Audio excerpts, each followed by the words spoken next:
Բարև ձեզ սիրելի հայրենակիցներ, եթերում Արևմտյան Հայաստանը հեռուստատեսության լուրերին հերթական թողարկումն ասրված ծրագիրն է։ Դանիել Վարուժանին ծննդավայրում բրգնիկի ոսկե դաշտերում համշենցիների ծագման շուրջ քննարկումները Բաքվի ազդեցության մասին պնդումների համատեքստում։ Արորն ու տատրակը կինոյի պրեմիերա։ Իրանում հունիսի 27-ից հետո առնվազն 50 մարդ ազդողալ ամերիկյան հարվածներին դարդա։ Իրանը նորից թխալա տարածաշրջանի երկրների տարածքին Իրան ասալային գործունեությունը ԿՀՎ-ի գաղտնազերծված փաստաթղթերում Հարեթ Նեթանյահուն անձամբ արգելափակալ Կնեսետում հայերի ցեղասպանության ճանաչման մասին քվեարկությունը 23-րդ ոսկե ծիրանը հատալա եզրագիծը հայտնին հաղթողները։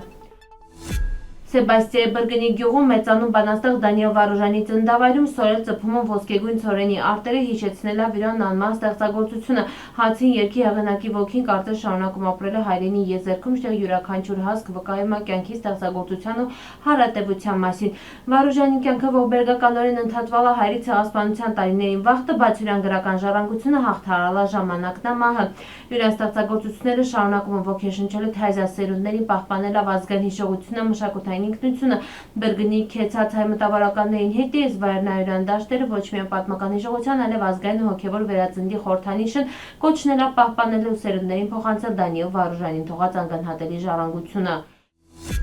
Թուրքիայում համշենցիների պատմական ու մշակութային ինքնության շուրջ քննարկումները թեզաթափն ստացավ Բաքվի հետ կապերի վերաբերյալ հրապարակված պնդումների ֆոնին։ Ըստ թուրքական մամուլում տարածված տեղեկությունների որոշ հասարակական կազմակերպությունների ներկայացուցիչների ու ակտիվիստներ սերտ կապեր են պահպանում ադրբեջանական պետական սփյուռքային կառույցների հետ։ Հրապարակումների համաձայն քննադատության կենտրոնում ընհայտվել են գործիչներն ավերը պնդում են համշենցիների բացառապես թուրքական ծագման մասին։ Մինչդեռ հայագիտական ու պատմագիտական ուսումնասիրություններ զբաղվող մի քանի հետազոտողներ նշում են համշենցիների լյուզի մշակույթի հայկական արմատների մասին։ Վերջիններիս նկատմամբ հրապարակումների հնչում մեղադրանքներ ու ճնշման փորձեր։ Նյութում նաև նշվում են Բաքվի ռազմավարական կառույցների ու Թուրքիայի որոշ հասարակական կազմակերպությունների միջև համագործակցության մասին պնդումները։ Տեղական դիտորդների գնահատումը մշակութային ինքնության հարցերը տարածաշրջանում ավելի շուշ ու տնտառում քաղաքական ու աշխարհաքաղաքական ազդեցության գործիք, ինչը մտահոգություն առաջացնում անկախ հետազոտողների ու համշենցիների մի մասի շրջանում։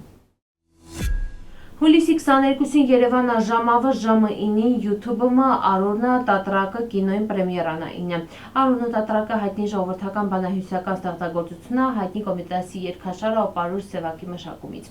Կինոն հասանելի այն անգլերեն ու թուրքերեն ենթագրերով հասանելի դարձնելով նաև միջազգային լսարանին։ Հեղինակը սա հետաքրքրվածներին հրավիրման նախապես բաժանորդագրվել YouTube-ի ալիքին ու առաջինից մինը դիտել նոր թողարկումը։ Արորնը տատրակը հանդիսատեսին առաջարկում է նոր հայացք պատմական հիշողության մշակութային ժառանգության ու ազգային ինքնության թեմաների շուրջ։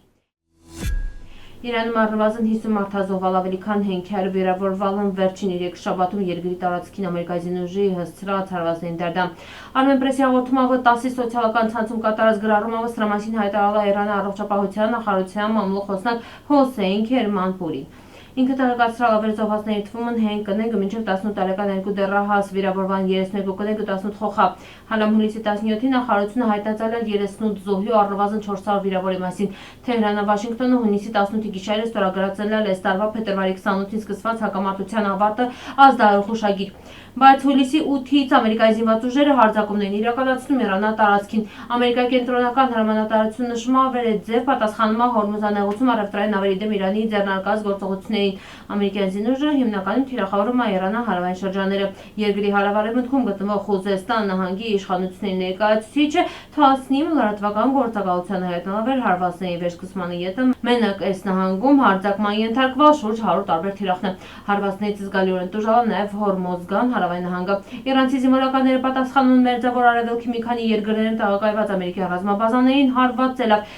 Թեհրանը նաև հրադադարի հուշագիրը խախտելի մեղադրանք ներկայացրել Վաշինգտոնին։ Հուլիսի 9-ին ամերիկայի նախագահ Դոնալդ Թրամփը հայտարարել էր վերհրադադարը այլևս գործում չի։ Քուվեյթը հայտարարել էր Իրանը հարվածալ էլեկտրակայանին ու ջրի աղազերծման կայանքին հաղորդում Ալ Ջազերան։ Հարվածին դարդան հրապարակվել էլեկտրաէներգիայի արտադրությունը խափանվել է Սարթեն երկրորդ նման հարձակումն է 2 օրվա ընթացքում։ Բացի այդ Հորդանանի մայրաքաղաք Ամանում հնչալ նոթային տագնապի շչակն է։ Հունցա հաղորդում է IRIB-ին Բահրեյնում նույնպես հնչալն ազդանշանային շչակն է։ Բացի այդ Իրանը Ահվազի երկնքում MQ-9 անօդաչու թռչող սարքախոսը հաղորդում է Pars Today-ը։ Ամերիկայի կենտրոնական հետախուզական վարչության գաղտնազերծված 1983 թվականի զեկույցը լույս ասփռում Ասալայի գործունեության ու միջազգային գնահատականների իրա։ Փաստաթղթում անդրադարձակատարում 1983 թվականի հունիսի 16-ին Կոստանդնուպոլսում իրականացված գործողությանը վերապատասխանատվությունը վերագրվել է Ասալային։ Զեկույցում նշվում նաև վեր կազմակերպություն հետ վխտեն անցնման ներքին վերափոխումների փուլ մի շարք արտասահմանյան աջակցության խմբեր հեռացան Ասալից ու ձևավորան դեմոկրատական ճակատ նոր քաղաքական կառուցան նախապատվություն տալով քաղաքական պայքարին ու հրաժարվելով անվերապահ աջակցությունը զինված գործողություններից։ ԿՀՎ-ի գնահատումով չնայած քաղաքական հենարանների թուլացմանը Ասալան շարունակում է գործել ինքնուրույն ու պահպանելու իր անազդեցությունը հայկական արմատական շրջաններում։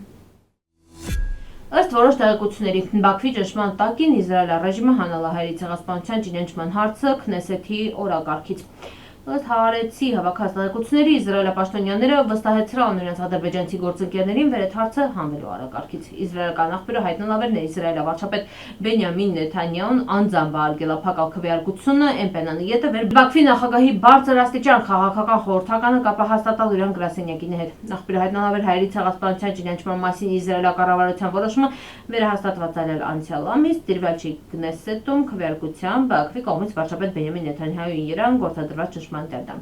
Իսրայելի նախարարների կաբինետը 2026 թվականի հունիսի 28-ին միաձայն ճանաչել է հայերի ցեղասպանությունը, բայց Քնեսետում հաջորդող քվեարկությունը վեր անհրաժեշտ արել, որպեսզի դատարան պաշտոնական պետական քաղաքականություն Բաքվի ճնշման ներքո հանվելը օրակարգից։ Քնեսետում արձակուրդների հոկտեմբերի 27-ի ընտրություններին դերդան հարցը մոտ ապագայում ամենայն հավանականությունով լուծվելու չի, ավելի շուտ մնալավ շրջելի կառավարական բանաձև, քան կայացած քաղաքականություն։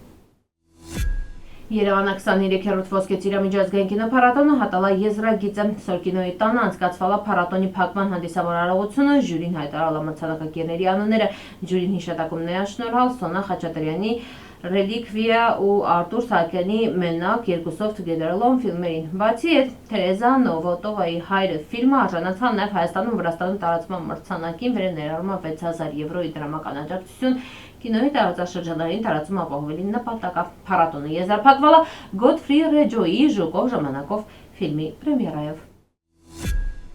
Սիրելի հայրենակիցներ, սորվայտ ես քանուկ պատրաստալ ապրիկ շադրության հետ իպ ընտկացիք։